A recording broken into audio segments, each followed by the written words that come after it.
ప్రజలకు హామీ ఇచ్చి ఓట్లు అడుగుతా ఉన్నా. వాళ్ళది అది కాదు. ఏం చేస్తారు రాబాయ్ మీ అభ్యర్థి అంటే తీన్మార్ మల్లన్న మంచోడు కాదు. అది కాదు రాబాయ్ మీ ఓడు ఏం చేస్తారు అంటే తీన్మార్ మల్లన్న షెడ్డోడు.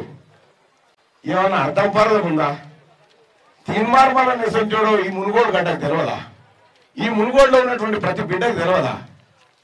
ఎవరు వచ్చినా సరే తీన్మార్ మల్లన్న మాత్రం మండలికి రావద్దు అనేది రామారావు ఉపాయం.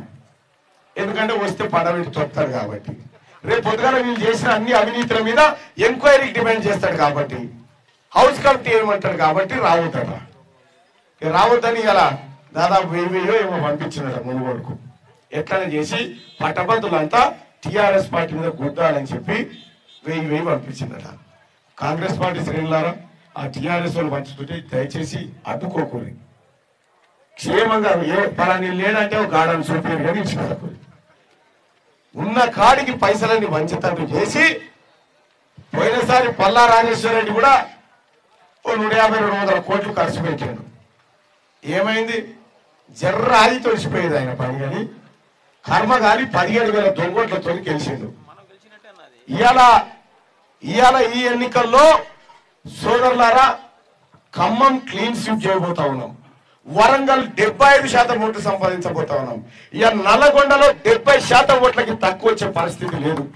ఇంత పకడ్బందీగా కాంగ్రెస్ పార్టీ కార్యకర్తలు గ్రామాలలో పట్టభద్రులను కలిసి ఈ వ్యవస్థను తయారు చేస్తే ఇంతమంది కాంగ్రెస్ పార్టీ కార్యకర్తలను దాటి గ్రామాలలోకి పోయి పట్టభద్రునికి పైసలు ఇచ్చి వీళ్ళు ఓటు వేపిస్తామని చెప్పి అంటా ఉన్నారు.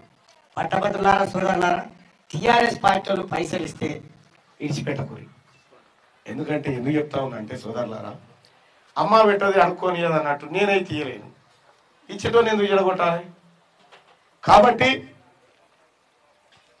వాళ్ళ లెక్క ఇప్పుడు 100 కోట్ల రూపాయలు పంచేటువంటి బీఆర్ఎస్ పార్టీ ఏదైతే ఉందో అది మన పేదవాళ్ళ రక్తంతో సంపాదించిన పైసలు. అవన్నీ మన తల్లిదండ్రుల మట్టితో సంపాదించినటువంటి పైసలు. అవి బురదల బొర్రి పేదోడి చెమట తీస్తే వచ్చిన పైసలు దొంగతనంగా కొట్టుకపోయి ఇలా పట్టభద్రుల ఓట్లు కొందామని టీఆర్ఎస్ పార్టీ తిరుగుతూ ఉంది. సోదరులారా, ఏదేమైనప్పటికీ మీ అందరి ఆశీర్వాదంతో, మీ అందరి ప్రేమతోటి కాంగ్రెస్ పార్టీ, సిపిఎం, సిపిఐ మిత్రపక్షాల అందరి సహకారంతో వరంగల్, నల్గొండ, ఖమ్మం పట్టభద్రుల ఎమ్మెల్సీ ఎన్నికల్లో కాంగ్రెస్ పార్టీ జెండా, ఇండియా కూటమి జెండా ఎగరబోతుందని చెప్పి నేను తెలియజేస్తా ఉన్నా సోదరులారా.